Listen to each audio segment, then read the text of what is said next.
자, 오늘은 성경 본문 디모데전서 6장 1절에서 2절 그리고 11절에서 13절까지의 말씀을 가지고 상전을 공경해야 하는 이유라는 제목으로 여러분들과 하나님의 말씀을 함께 나누기를 원합니다.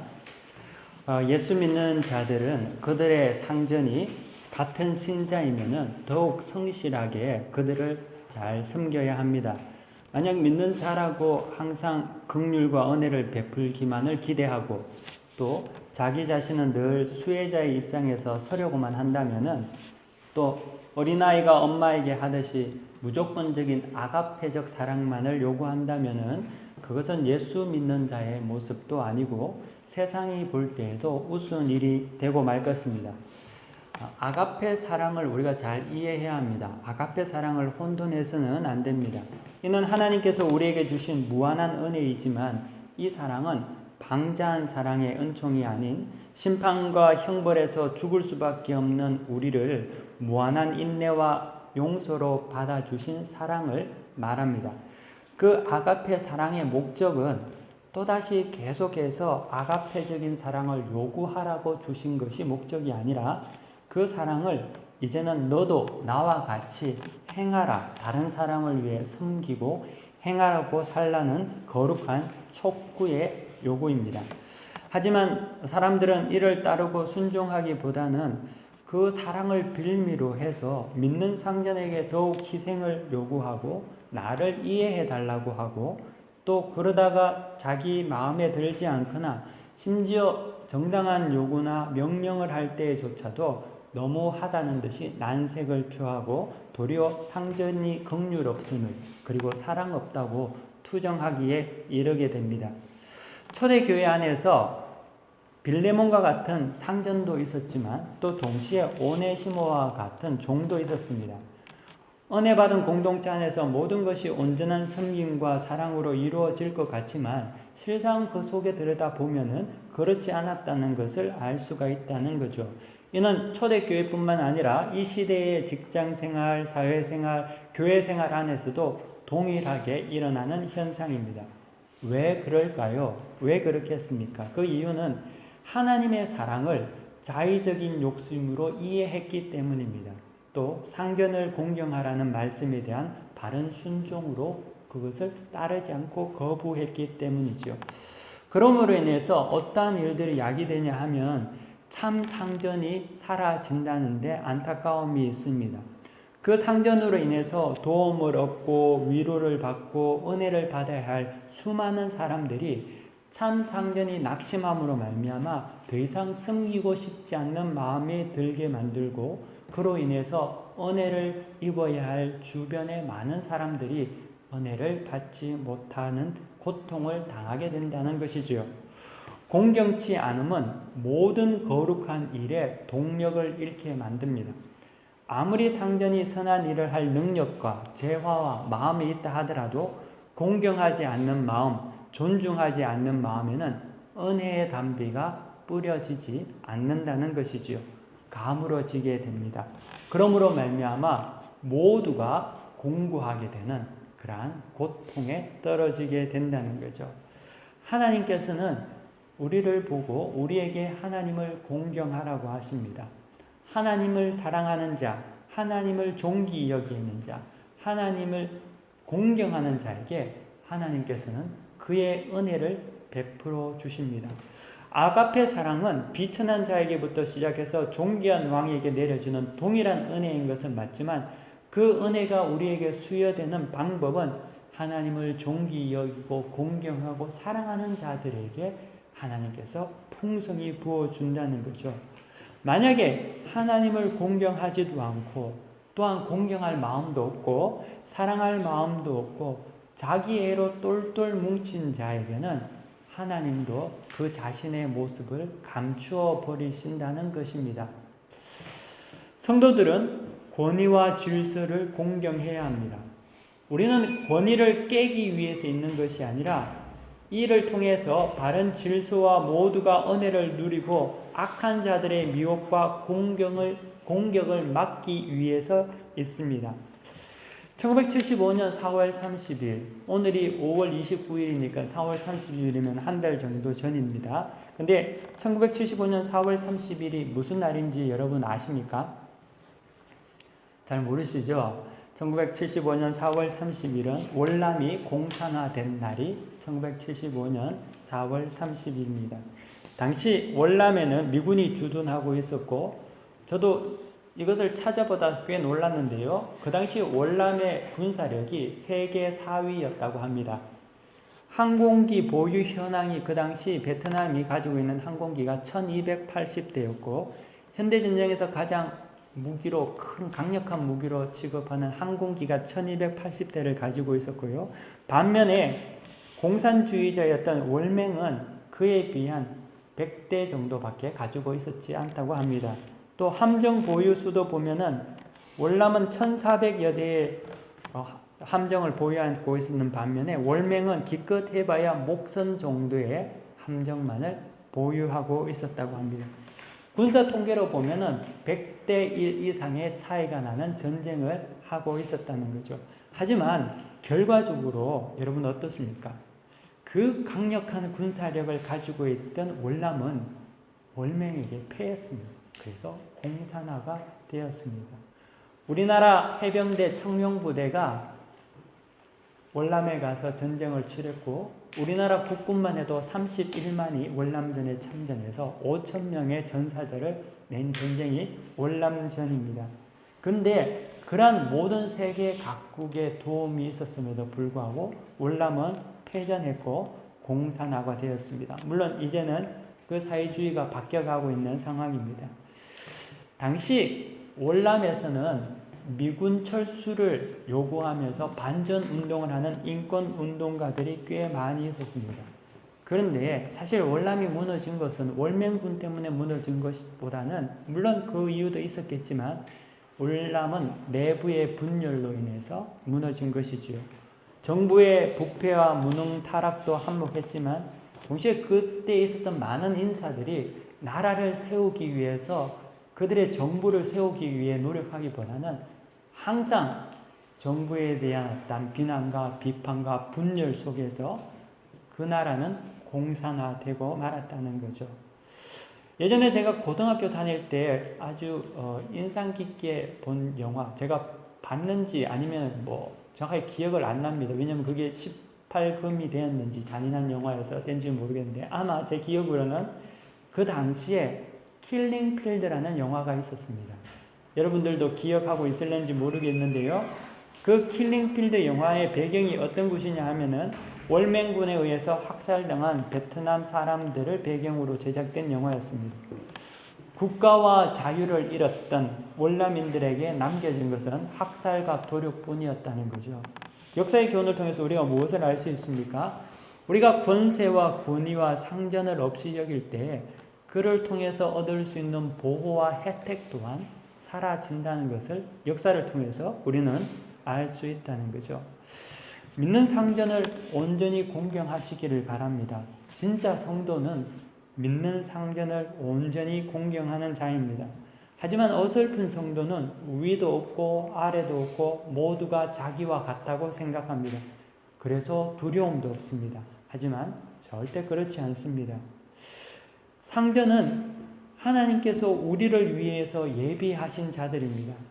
그들이 같은 믿음의 형제 자매이다면 더욱더 그렇습니다. 그렇기 때문에 홀대해서는 안 됩니다. 그들의 마음을 낙심케 해서도 안 됩니다. 그러면 그들에게서 나오는 은혜와 도움 또한 사라지게 된다는 것이지요. 이것은 상전을 섬기는 방법일 뿐만 아니라 원칙적으로 하나님께서 우리에게 말씀하시는 하나님을 섬기는 방법이기도 합니다. 하나님을 여러분 온전히 공경하시기 바랍니다. 하나님을 존귀 여기시기 바랍니다. 잠언 3장 9절에서 10절에 보니까 이런 말씀이 있습니다. 내 재물과 소산물의 처음 익은 열매로 여호와를 공경하라. 그리하면 내 창고가 가득히 차고 내 포도즙 틀에 새 포도즙이 넘치리라 라고 말합니다. 하나님께서는 사람의 행위를 통해서 마음을 볼 수 있게 했다는 거죠. 여러분, 우리 인생의 가장 중요한 것이 무엇입니까? 여러 가지가 있겠지만 우리 인생에 가장 필수적인 것, 가장 귀하게 여기는 것이 물질 아니겠습니까? 하나님께서는 그 물질의 첫 소산물로 하나님을 공경하라고 합니다.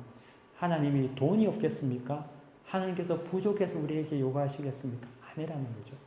하나님께서는 그 마음을 보시기 원한다는 거죠.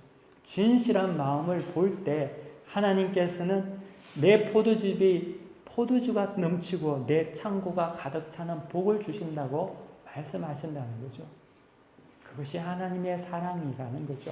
하나님께서 우리의 마음을 보시기 원한다는 겁니다. 둘째로 하나님은 상전을 세울 때, 왕을 세울 때 킹메이커를 두십니다. 누가 상전이 될지, 왕이 될지는 하나님의 선택에 있는 것입니다. 하나님께서 세우십니다. 그건 인간의 노력이 아니라 하나님께서는 권위와 권세를 허락하여 주신다는 거죠.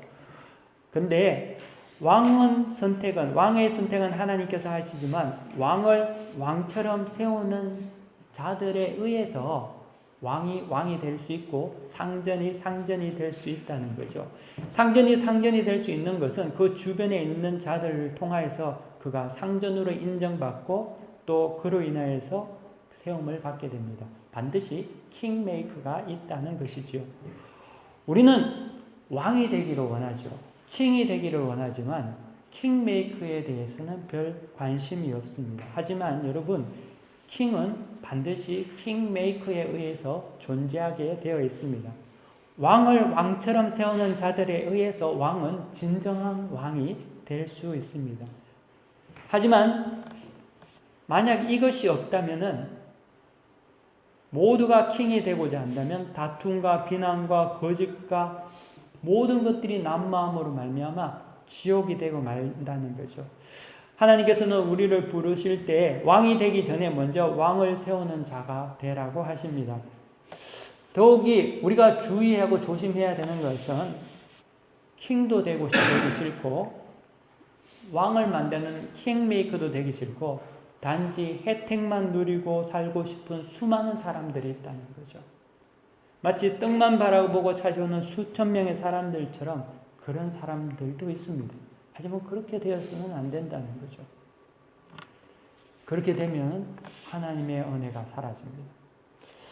예수님께서는 왕으로 오셨습니다. 주님은 하나님께서 우리에게 주신 메시아이셨습니다. 하지만 동시에 이를 준비한 자들이 있었는데요. 그가 세례 요한이었고 구약의 선지자들이었습니다. 구약의 사울 왕이 위에 올랐을 때 그 주변에는 사무엘이라는 사사가 있었습니다.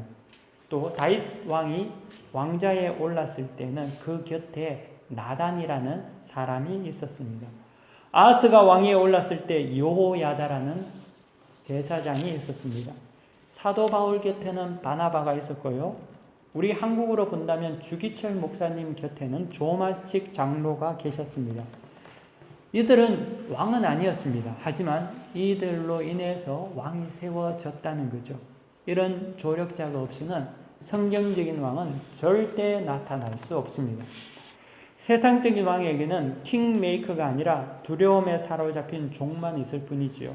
그들은 왕을 통해 이권을 누리기 위한 아첨꾼이 아니면 왕의 권세에 눌려서 잠시 죽은 척하는 것뿐입니다.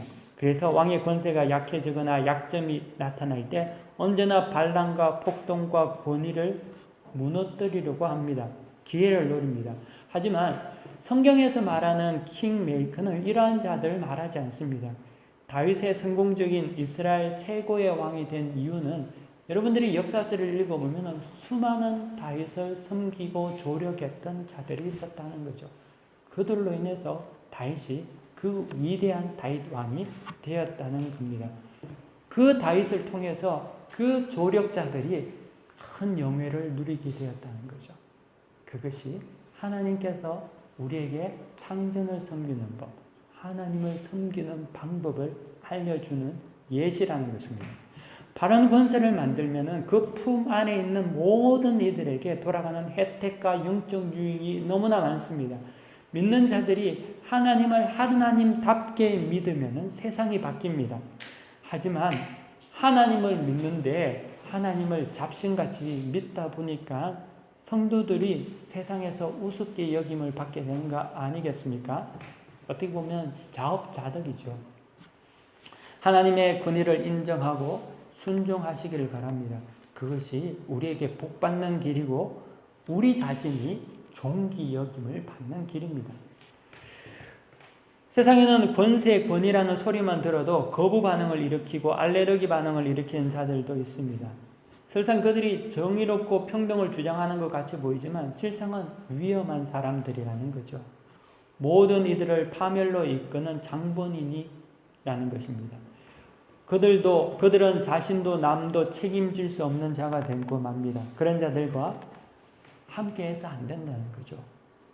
그런 자들이 많으면 많을수록 집단과 사회와 교회는 파괴되어집니다. 그래서 성경은 상전에 대해서 어떠한 원칙으로 섬김의 자세를 취해야 하는지를 심도 있게 우리에게 가르쳐 줍니다. 주기철 목사가 평양 산정형 교회에 심호할 때의 일입니다. 한 번은 주일 예배 시 조만식 장로가 늦게 예배 시간에 왔습니다. 그 조만식 장로는 여러분들이 이름을 들어봤으라고 독립운동가고 신간회를 창립한 우리나라에서는 아주 애국자이십니다. 근데 이 조만식 선생은 동시에 주기철 목사가 오산학교 다닐 때 선생님이고 스승이고 오산학교 교장이 조만식 장로입니다. 근데 산정은 교회에 주기철 목사가 심호할 때 조만식 장로가 그 교회의 장로였습니다. 하루는 예배 시간 때 조만식 장로가 늦게 들어왔습니다. 그러니까 주기철 목사가 화를 버럭 내면서 조만식 장로 보고 장로님 예배 시간에 왜 늦게 옵니까? 뒤에 가서 서서 예배 끝날 때까지 기다리세요. 라고 이야기를 한 겁니다. 주기철 목사가 그렇게 말하니까 조만식 장로뿐만 아니라 성도들이 깜짝 놀랐습니다. 굉장히 당황했습니다. 조만식 장로는 뒤에 가서 예배당에서 끝자리에서 뒤에서 서서 예배를 드렸습니다. 그리고 예배를 마친 후에 이 조만식 장로가 3가지를 회개했다고 합니다. 첫째는 예배 시간에 늦게 와서 하나님의 마음을 아프게 한 것. 두 번째는 예배 시간에 늦게 와서 성도들이 은혜 받는 것을 방해한 것.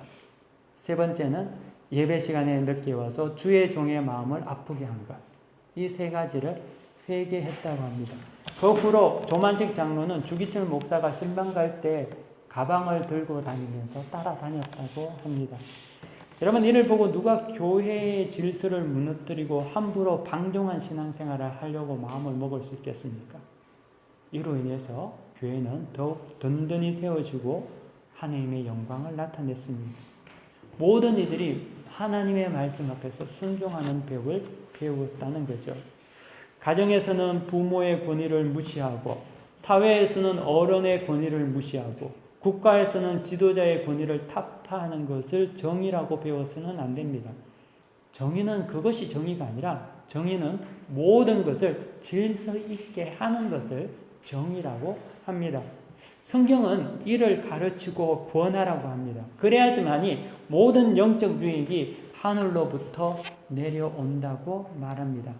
그러므로 우리 또한 자녀들에게 바로 가르쳐야 한다는 것이죠. 권위에 존중하는 법과 사람을 세우는 킹메이커가 되도록 가르쳐야 합니다.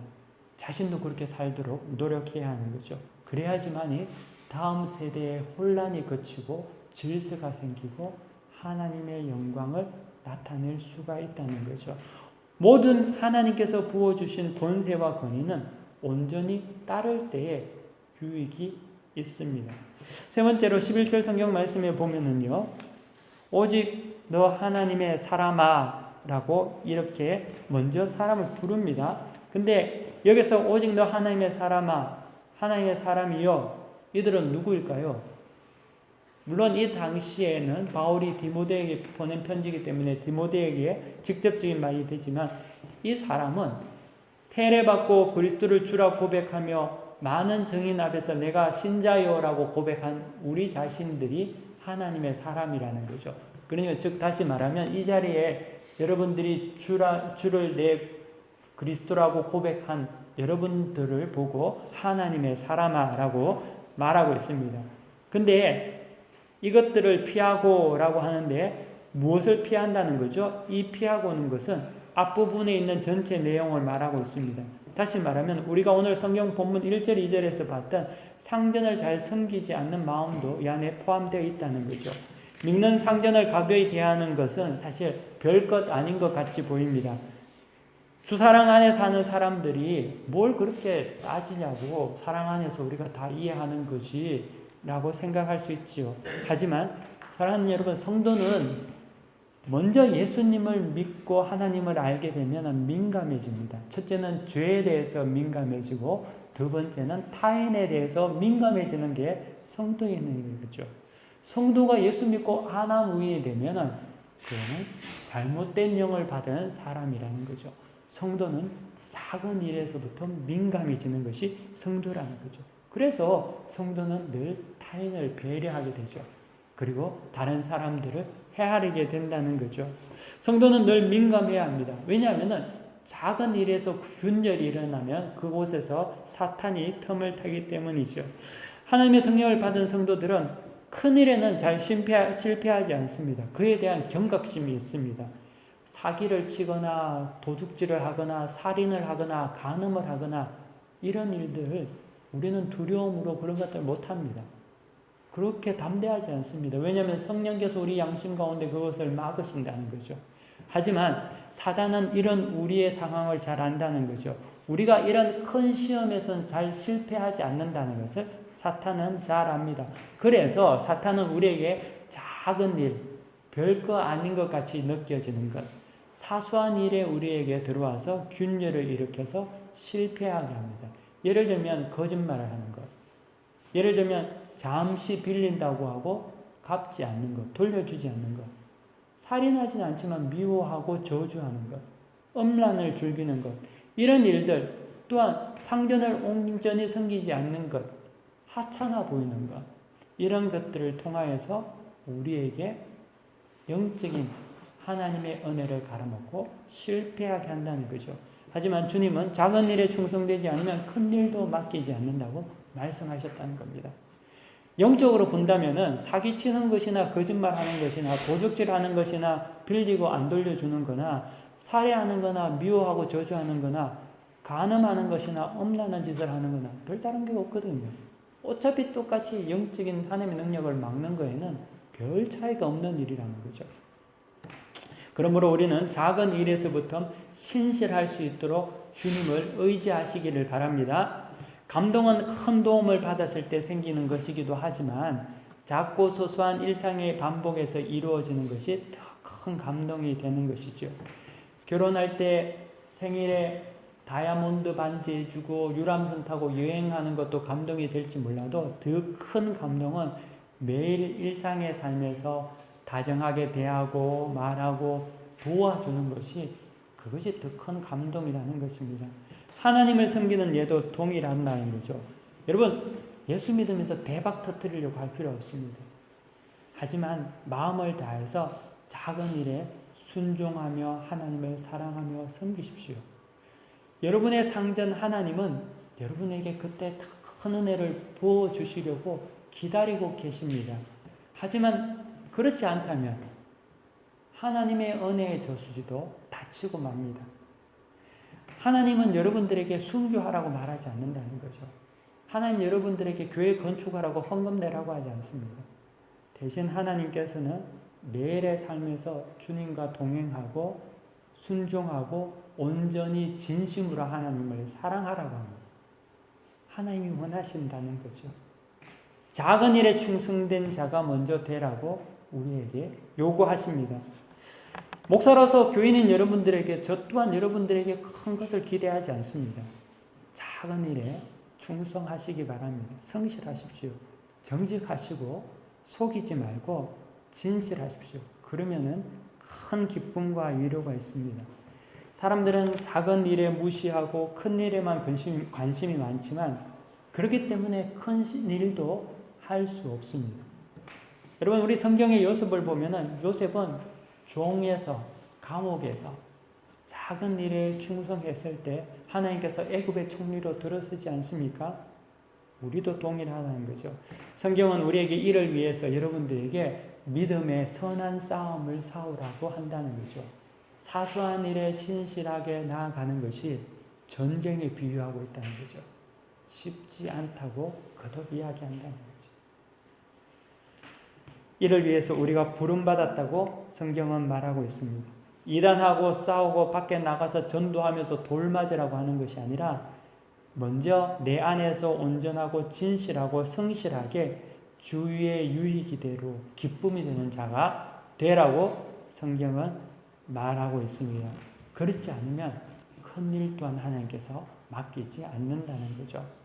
상전과 번뇌되는 하나님의 뜻을 온전히 마음에 새겨서 교회와 가정과 사회 속에서 온전히 하나님의 나라를 이루어가는 성도들이 되시기를 바랍니다. 말씀을 마음속에 새기시고 또 이 한 주간도 하나님 앞에서 충성되며 하나님과 교제하는 여러분 되시기를 간절히 축원합니다. 다 함께 기도하시겠습니다. 살아계셔서 역사하시는 하나님 아버지 감사합니다.